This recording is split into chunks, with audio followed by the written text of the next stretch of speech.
One. Hi, I'm Phil the Duke, and today I want to talk about words. What we can and what we can't say. Frankly, I'm a little tired of people correcting what I can say. So I'm going to start with a couple of words that you maybe find offensive.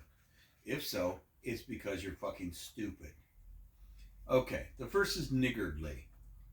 There's college professors who've been fired for using the word niggardly. Niggardly, because I know you're too lazy to look it up, means miserly, cheap, somebody obsessed with money.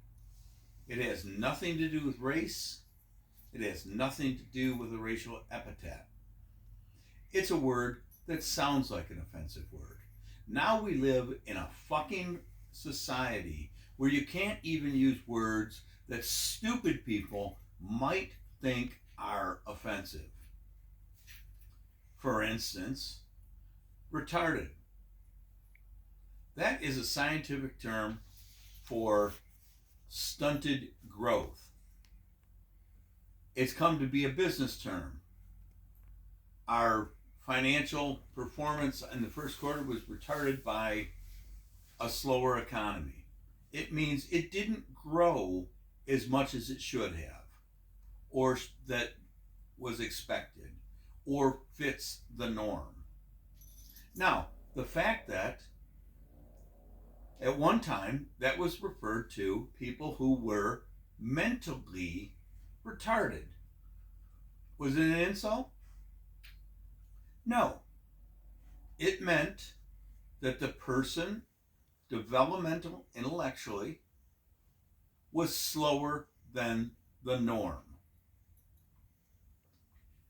People found it offensive because kids on the playground would say, "What are you, retarded?" To mean, "Are you slower than this?" So we started calling them different things. Slow. Okay?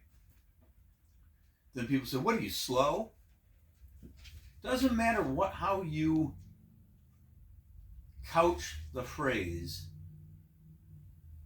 the condition of mentally retarded. People are going to call someone that as an insult because, given the choice, most people would prefer their child not be mentally retarded and would prefer them to be gifted. But let's talk about that. I love when they decided, well, they're alternately gifted. Really? So I'm imagining all the unborn babies up in heaven, and they're opening the gifts they're going to have to go through life with. And one of them said, "Oh, I'm going to be an incredibly gifted athlete." Someone else says, "Oh, look at this. I'm going to be a gifted flautist. I'm going to be able to play the flute in an orchestra someday." And someone says, "Wow, I'm going to be a brilliant physicist." And then someone else opens it up and says, "I'm going to have Down syndrome. Anybody want to swap?" Because they're not going to be, no one's waiting in that line. And I'm not diminishing that. I've met mentally retarded, mentally challenged people, and I prefer that term in this context, mentally challenged, because they face challenges we don't. And you know what?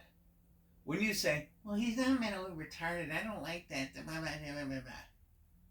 well, you diminish the challenges they go through every single day. The greatest compliment you can give someone who is below the norm, retarded, is to treat them the way you would expect to be treated. Don't make allowances for them. Don't make excuses for them. They don't want that. They want a chance to live their best life. And they are owed that. Now we're into the world of gender. Okay? My wife, a health educator, a master's, came home from the world of stupidia, also known as academia, where she learned that gender is a societal construct. Yeah, no shit. It's a societal construct. So is murder. So is rape. So is pedophilia. So is bigamy. So do we have to allow all those things just because they're societal constructs? What fucking difference does it make? Driving down the right side of the road is a societal construct. These are all things. You might as well say, well, that's a norm. Okay, it's a norm. So are a lot of things. Just because you believe something doesn't mean you have to walk on eggshells because somebody might get offended. And frankly, if you're one of those people who think that you have the right to correct people and be offended at someone else's behalf, fuck you. You don't have that right. Offense is taken. It's taken by someone that you respect and like.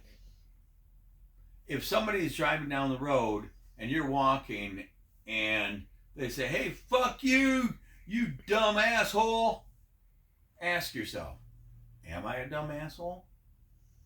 If the answer is yes, give them a wave. If the answer is no, what do you care if some rando in a car calls you a name? They don't know you, and you don't know them. Stop being the thought police. Because the bottom line is this. If we all get along and we all hide our prejudice behind weasel speak, then we end up like some great societies out there who thought that controlling the way people talked and thought was the way to greatness. The Nazis would put people in work camps and death camps because they were different, because they thought different, because they used a different word. Is that what we want? While we're on the subject, why is it that if I were to say the word midget, someone would say, they prefer little people? I don't give a fuck. I'm not talking, this is how I was raised. It's a word that I know. I'm not saying it hatefully. You can't keep changing it every 5 years. When you say, don't call them midgets, call them little people, you're implying that there's something wrong with their condition, with them as a person. What you call a person is not nearly as important as how you treat the person. And why is it that if I say, man, that was really retarded, or if I were to say, I was driving the other day and this retarded idiot cut me off. Someone said, I have a nephew who's retarded and that's very offensive to me. But if I were to say, hey, some cocksucking fucking idiot cut me off the other day, no one would say, my nephew happens to be a cocksucking fucking idiot, and that's very offensive to me. I don't get it.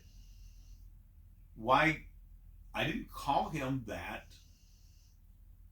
And as far as pronouns go, you only need them when you're talking about me behind my back. So don't talk about me behind my back. You need them? My pronouns are fucking asshole, fucking double dog asshole, and schlackmoozadoo. There, use those.